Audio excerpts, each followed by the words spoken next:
If you look closely, when I turn it, you should not be able to turn it back to the right.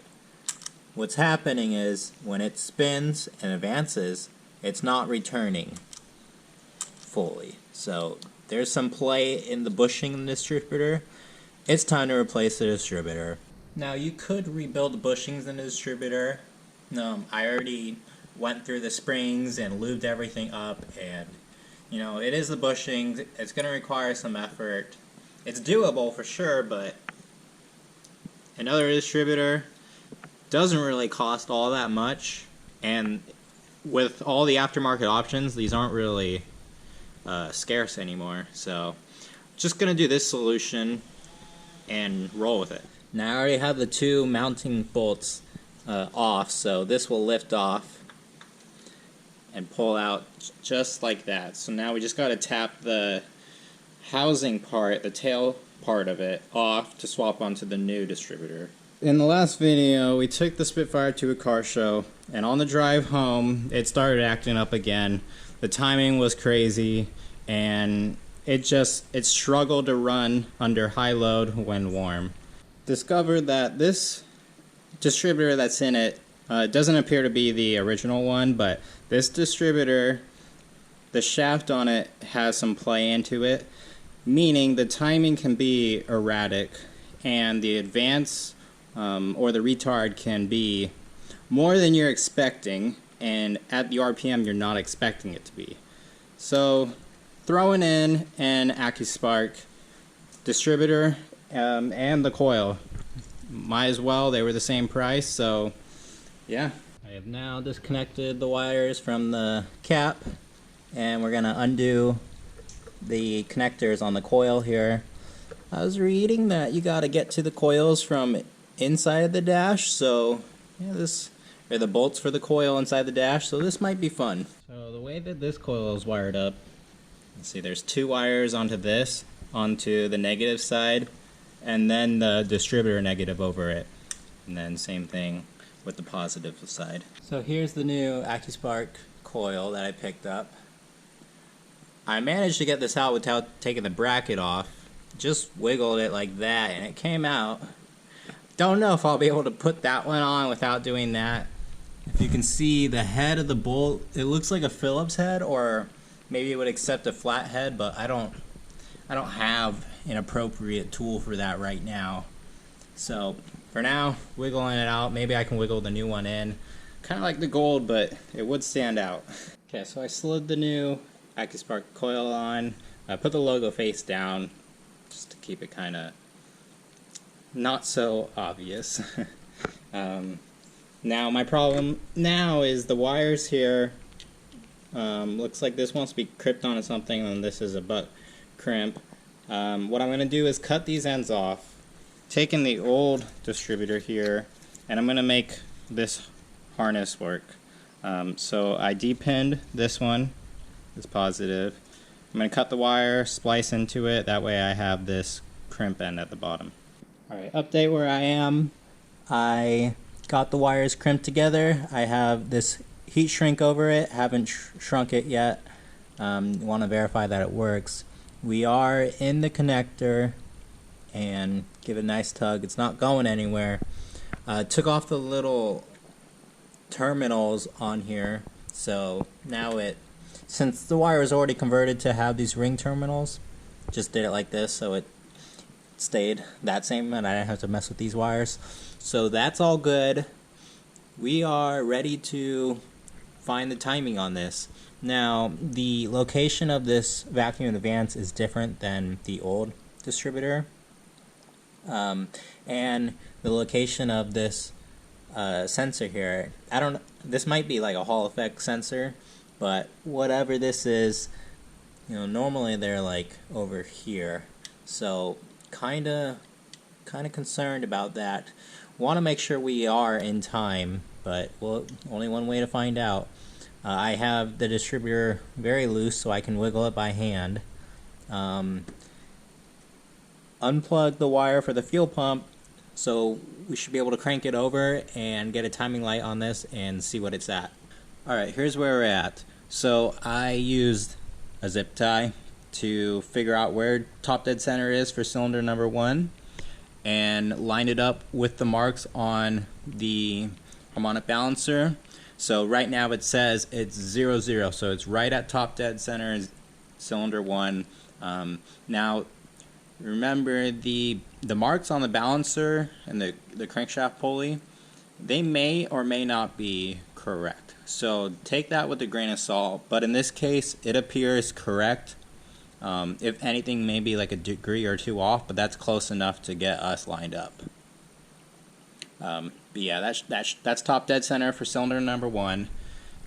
The other problem I had was I mixed up the plug order. So it's supposed to go 1, 3, 4, 2, and I had it 1, 2, 3, 4, which, you know, that would be the worst running engine ever. It would cause serious vibration if that was the case. So switch that up. Now we have the correct plug order, and I have it lined up to about right at top dead center right now. Now, in order to time it before we fire it up to do like a pre-baseline of where the timing is, I can just rotate it back a few degrees and make our way back to about 6 to 8 degrees before top dead center. Alright, so we have the timing set to just about 8 degrees before top dead center. That should be enough to fire up. We have the plug wires correct this time. And now, let's give it a shot.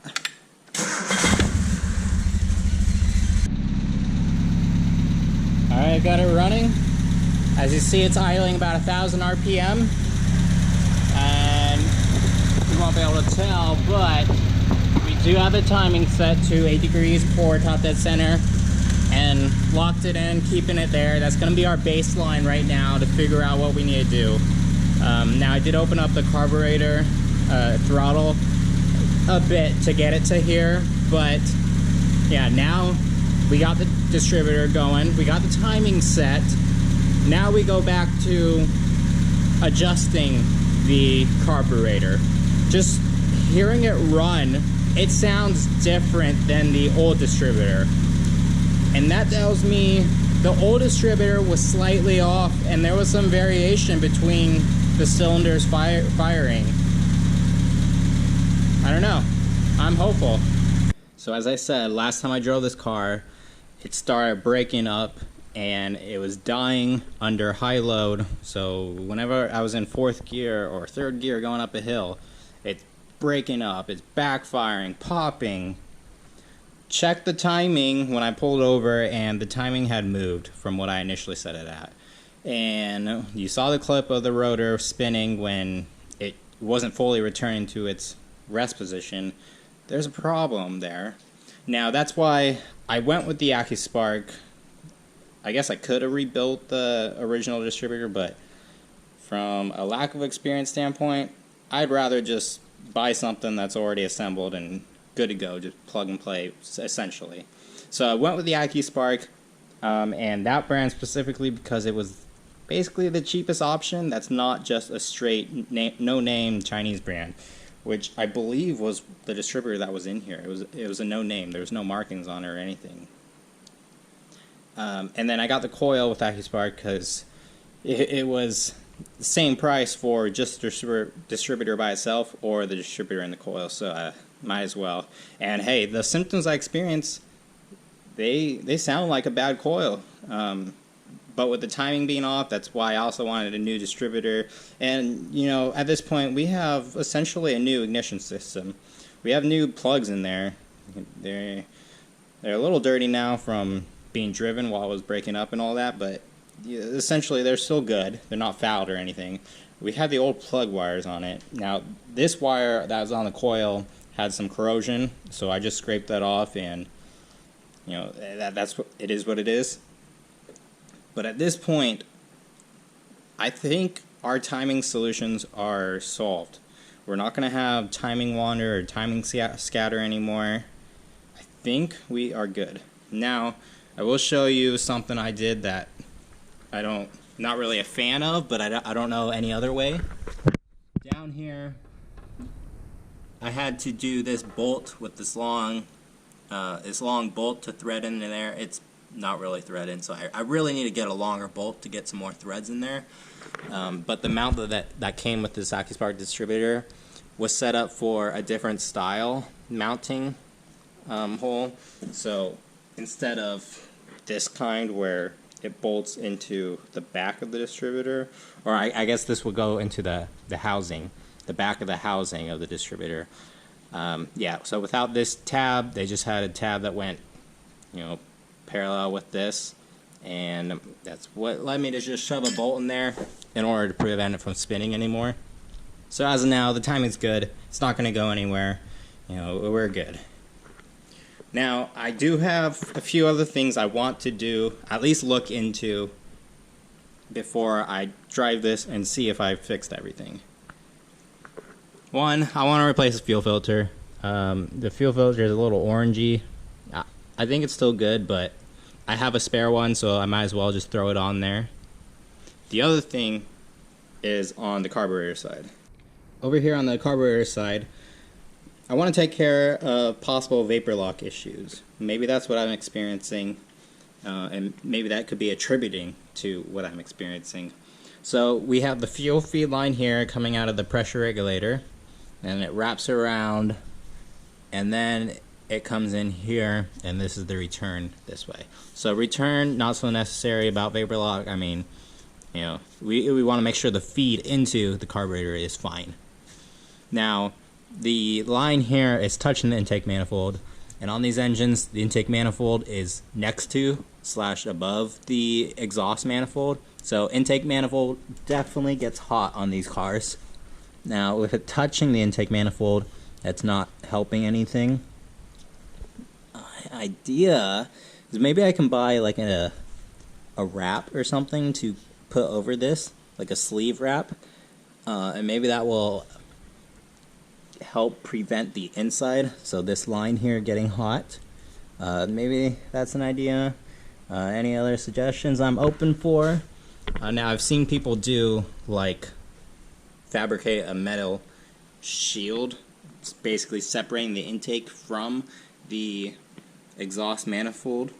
I guess you could even do from the carburetor to the intake manifold, basically just trying to keep the exhaust manifold heat down and leave this up section for cooler air, so we don't have a possibility of boiling the fuel that's in the flow area.